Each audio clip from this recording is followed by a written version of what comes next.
আরবিতে জান্নাত, ফার্সিতে বেহেশত, বাংলায় কি বলেন? কয়জনে বাংলা অর্থটা বলে?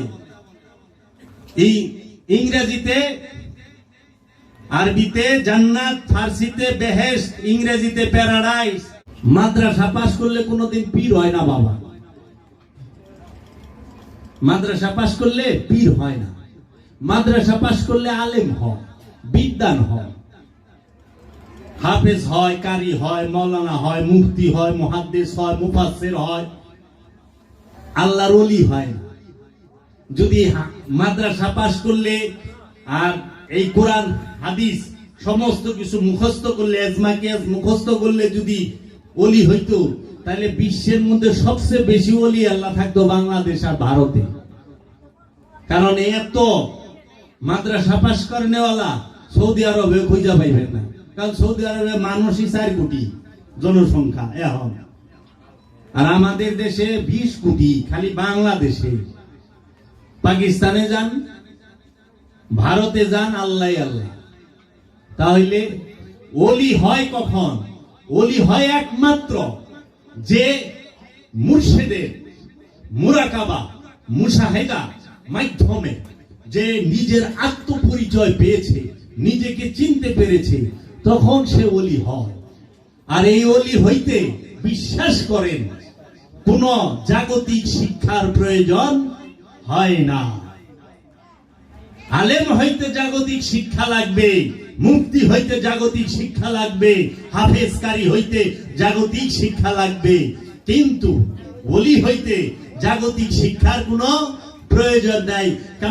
কারণ আমরা এমনও দেখেছি যে অনেক বড় বড় আল্লাহর ওলি, জবরদস্ত আল্লাহর ওলি যারা, যাদের কথা রব্বুল আলামিনের দরবারে বলার সাথে সাথে কবুল হয়েছে, তারা অনেকেই আছেন নিরক্ষর, স্কুল কলেজে পড়েন নাই। আদিতে বাবা শামসুদ তাবরিজ, মাওলানা জালালউদ্দিন রুমির পীর, দেখেন বিশ্বের সর্বশ্রেষ্ঠ একজন আলেম আল্লামা জালালউদ্দিন রুমি, যিনি মসনবী শরীফ লিখেছেন, পৃথিবীর সবচেয়ে বড় কিতাব। বর্তমানে ইউরোপ আমেরিকায় যে বেস্ট সেল হয় সেটা হচ্ছে মসনবী। এই মসনবী শরীফের রচয়িতা এবং অনেক কিতাবের রচয়িতা আল্লামা জালালউদ্দিন রুমি। এই আল্লামা জালালউদ্দিন রুমি মুরিদ হইলেন বাবা শামসুদ তাবরিজের কাছে, যিনি নিরক্ষর। যদি বিদ্যা, এলেম, কালামি যথেষ্ট হইতো, তাহলে রুমি কেন মুরিদ হইল? নিরক্ষরের কাছে নিশ্চয় তো কোনো কিছুর কমই ছিল, যেই কমের কারণে ওই নিরক্ষর ওই লেখাপড়া জানতো না, বাবা শামসুদ তাবরিজের মধ্যে সেটা পেয়েছে, তার কাছে যায় বায়াত গ্রহণ করছে। হুজ্জাতুল ইসলাম ইমাম গাজ্জালি, হুজ্জাতুল ইসলাম ইমাম গাজ্জালি, যাকে এলেমের সমুদ্র বলা হয়, বাহারুল উলুম, যে জ্ঞানের সমুদ্র, এই হুজ্জাতুল ইসলাম ইমাম গাজ্জালি, যিনি ইহয়া উলুমুদ্দিন লিখেছেন, এই হুজ্জাতুল ইসলাম ইমাম গাজ্জালিও পীর ধরেছেন, মুরিদ হয়েছেন। তার মুর্শিদও লেখাপড়া জানতেন না, তার মুর্শিদের নাম বাবা আবু আলী ফারমাদি। এই আবু আলী ফারমাদির কাছে বায়াত হইলেন কোন জ্ঞান শিক্ষার জন্য, কোন জ্ঞান অর্জন করার জন্য। আচ্ছা আসেন এই দিকে, যে বড় বড় বিদ্বান যারা আছে তারা কি গেছে কিনা? সবাই গেছে।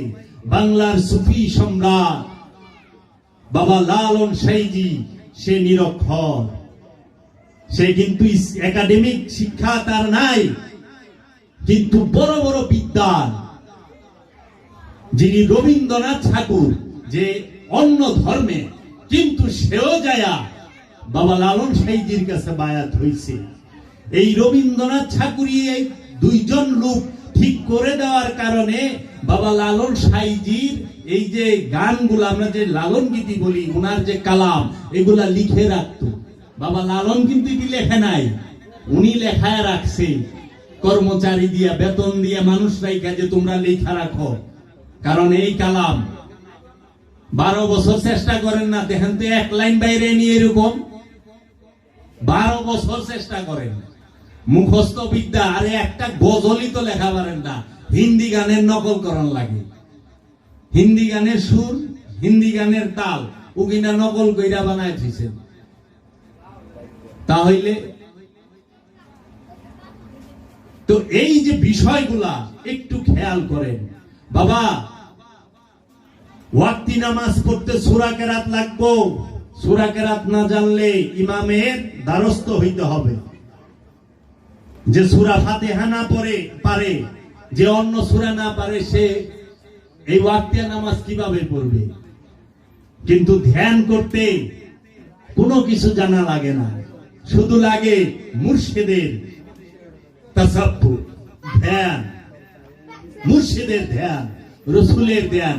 এই জন্য মহানবী যেই যুগে আগমন করেছেন, ওই সময় তো মহানবী নিজেই একাডেমিক শিক্ষায় গ্রহণ করে নাই।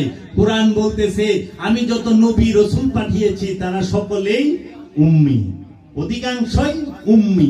উম্মি নবীর উম্মত আমরা, উম্মি রসুলের উম্মত আমরা। ওই যুগে কে শিক্ষা ছিল বাবা? বইয়া ছিল কোন? কে কয়া পারবো যে অমুক হাদিস পড়ে সাহাবী হইছে, অমুক এজমা কিয়াস কিতাব পড়ে সাহাবী হইছে? বিচার করবেন 570 থেকে নিয়ে 630-32 খ্রিস্টাব্দে পর্যন্ত 2022 সাল দিয়া বিচার করেন না বাবা। এখন তো পাঞ্জাবির উপরে কুট পিন্দি, এখন কিন্তু কুট ফেরেঙ্গি গো ড্রেস না, আগে কিন্তু প্যান্ট পিনলে পরে খ্রিস্টান হয়ে যাইত। ইংরেজি পড়লে হাবিয়া দুজকে যাইবা, ইংরেজি পড়ো না, হাবিয়া দুজকে যাইবা। এই যারা আরবিক লাইনে এই আমাদেরকে পিছনে ফালাই দিছে, এইভাবে আমার নিজের নানা, আপন নানা, আমার মা খালাদেরকে এই ইংলিশ পড়তে দেয় নাই। পোলাগো স্কুলে সব মাদ্রাসায় ঢুকাইছে। আমার মামা ফার্স্ট ক্লাস হাফেজ, বাংলাদেশের সেকেন্ড হয়েছে প্রতিযোগিতা। আমার বাবা জন্মদাতা পিতা, সে অনেক বড় মাওলানা। মাওলানার কাছে আমার মায়েকে বিয়ে বাহ দিছে, পোলারে হাফেজ বানাইছে। নানার জান্নাত কর করা, নানা গড় করায় জান্নাতে যাইব গা, ওই লোভে। এটাও তো একটা লোভ। কিন্তু এখন সেই আলেমের ছেলেরা ইউরোপ আমেরিকায় পড়ে, তারা ল্যাপটপ নিয়ে ওয়াজ করে, ইংরেজিতে তারা ওয়াজ করে, করে না? ইংরেজি ছাড়ে না মাঝে মধ্যে? ইংরেজি পড়লে হাবিয়া দুজকে জামু চেঞ্জ হইল কি হইল না? মাইক ব্যবহার করা এটা শয়তানের গলা। মাইক ব্যবহার করা মুসলমানের লেগে জায়েজ নাই। এক সময় কইতো, অহনে ভুলও কয় না, ভুলও কয় না। অহনে মাইকলে হেরাই পইরা রইছে, অন্য সবাই সাউন্ড সিস্টেমে গেছে গা, আধুনিকে গেছে গা, মাইক থাকো কাছেই। ফুটবল খেলন যাব না, জঙ্গলির মাথা। ফুটবল লাগতাও, এটা জঙ্গলির মাথা। টেন্ডেস্টার শয়তানের বাক্স, টেন্ডেস্টার এগো কাছেই আছে, আমার কাছে ল্যাপটপ আয়া পড়ছে। আমাদেরকে পিছিয়ে দিয়েছে এই গোলামির কারণে। এই গোলামির কারণে এখন পাঞ্জাবি সুন্নতি পোশাক না, পাঞ্জাবির উপরে কুট লাগাই দিছেন। কার পাঞ্জাবির উপরে কুট নাই? বাংলাদেশে এমন কোন বক্তা, এমন কোন আলেম পাওয়া যাইব এর পাঞ্জাবির উপরে কুট নাই? এখন এই ফতুয়া দিবার কোন এর উপরেই পড়ব। 60 নলের মাওলানা, কুমিল্লা 60 নলের কারি ইব্রাহিম হুজুর, বাবা জাহাঙ্গীরের বইয়ে লেখা আছে, উনি ওসব বুঙ্গা দিয়ে ওয়াজ করতো। আগে তো এরকম মাইক ছিল না। স্বাধীনের আগে পাকিস্তান পিলটে, ব্রিটিশ পিলটে মাইক ছিল না, বুঙ্গা দিয়া এইরকম চুক্কাই যে অনেক যেরকম ঝালমুড়ি চানাচুর বেছে বুঙ্গা দিয়া। তখন কইতো, তোমরা প্যান্ট শার্ট পরলে খ্রিস্টান হয়ে যাইবা, ইংরেজি পড়লে হাবিয়া দুজকে যাইবা। আর এখন এই ফতুয়া চলবো না, ছবি তোলা হারাম। ছবি তুললে, ছবি ঘরে থাকলে আল্লাহর ফেরেশতা ঢুকে না। ছবি আর কুত্তা দুইটা থাকলে বলে ফেরেশতা ঢুকে না। ছবি তো ঘরে কি প্রত্যেকের পকেটে আছে, টাকার মধ্যে ছবি নাই।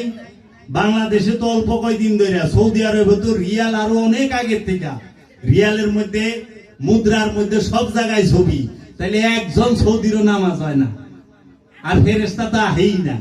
চলবো না? ওখানে এই কথা ভুলও পায় না।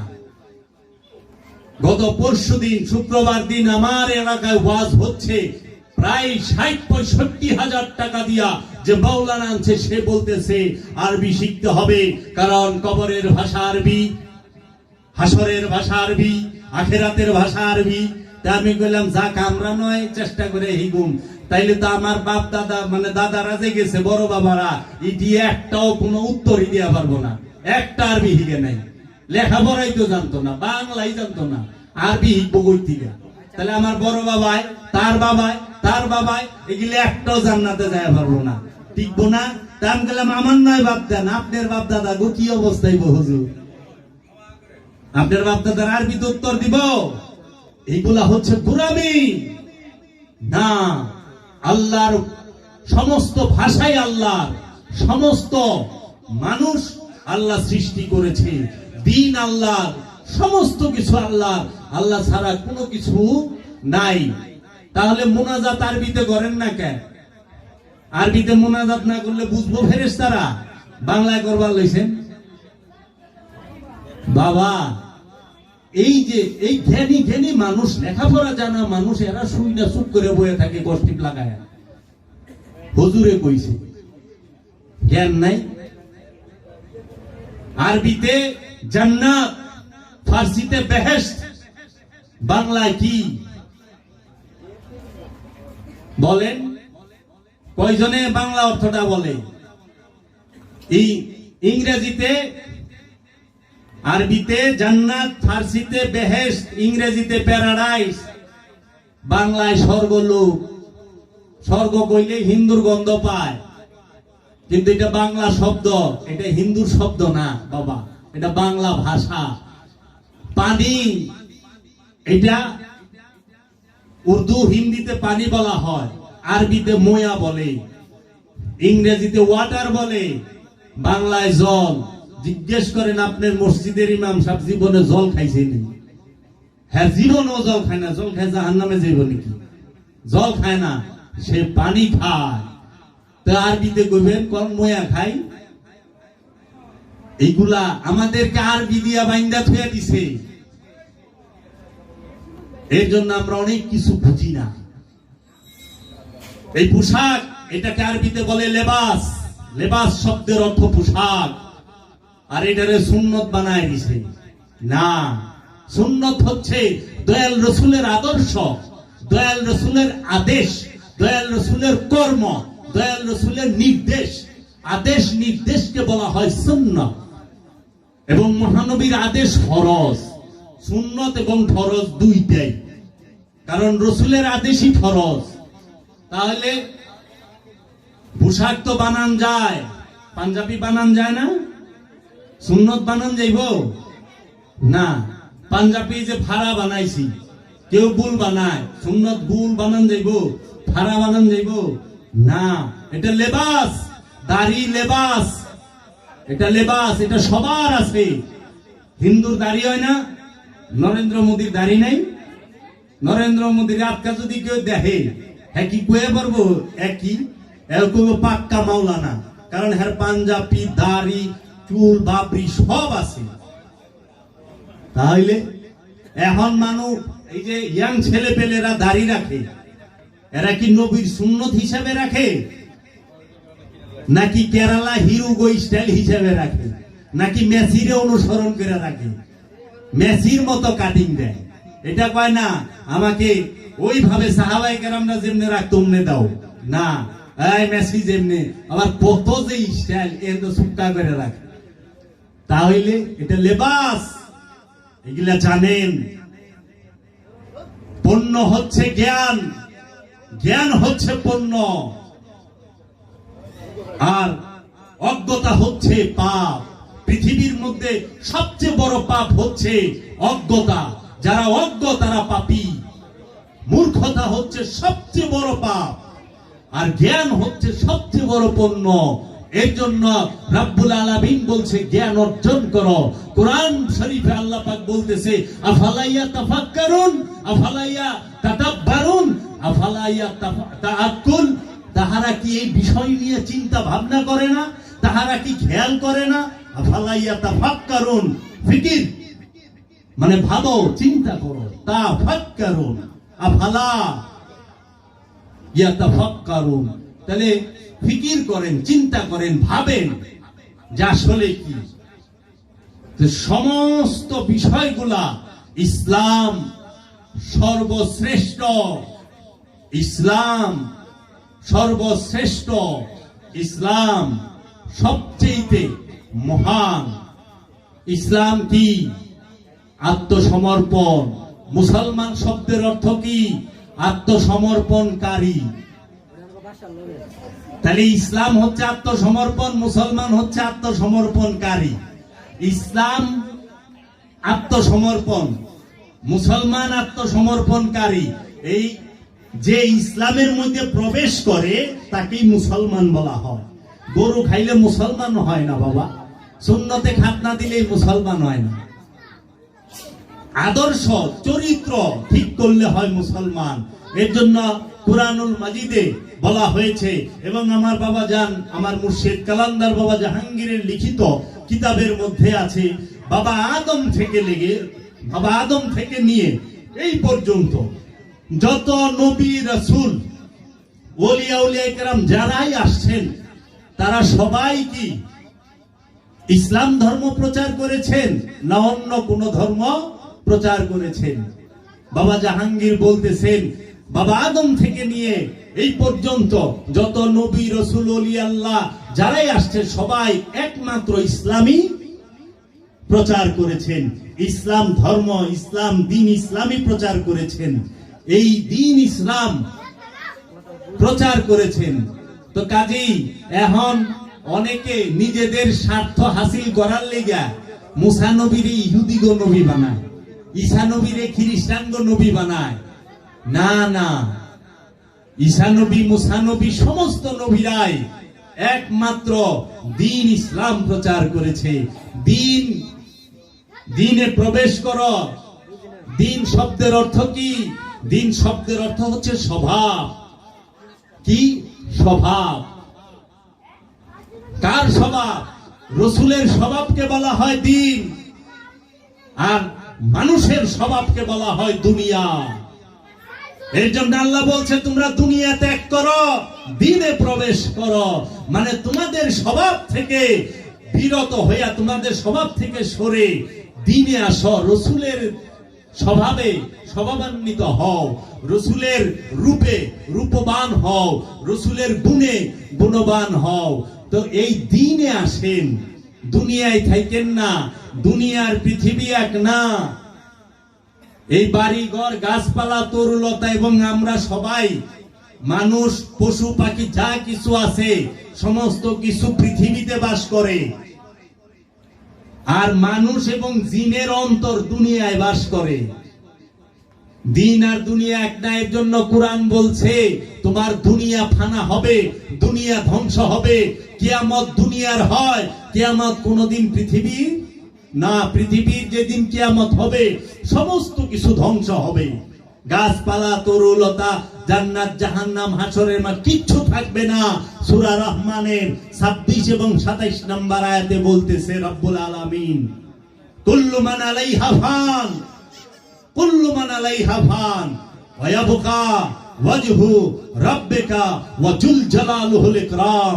সমস্ত কিছু ফানা হবে, ধ্বংস হবে, শুধু তোমার রবের চেহারা চিরস্থায়ী রবে। এই পৃথিবী আর দুনিয়া সম্পর্কে জানেন, হিসাব মিলা যাইব। পৃথিবী আর দুনিয়া এক না। মানুষ দুনিয়ায় বাস করে। এই যে কল্পনা করা দুনিয়া, এই যে চাওয়া পাওয়া সব দুনিয়া। মেয়েরে ডাক্তার বানামু, পোলারে ইঞ্জিনিয়ার বানামু, পোলাগো ইউরোপে পাঠামু, মিল ফ্যাক্টরি করুম, ঘর বাড়ি করুম, এগুলা সব দুনিয়া। মানে আপনার মনের ইচ্ছা, মনের কামনা। এই দুনিয়া থেকে সরো না, দিনে প্রবেশ করো। রব্বুল আলামিন যা বলছে আমি সেটা করব, তখন যায় দিনে প্রবেশ করব। রব্বুল আলামিনের হুকুম হাকাম মানলে। তো দিন আর দুনিয়া বলে বাবা এক না, আর পৃথিবী আর দুনিয়া এক না।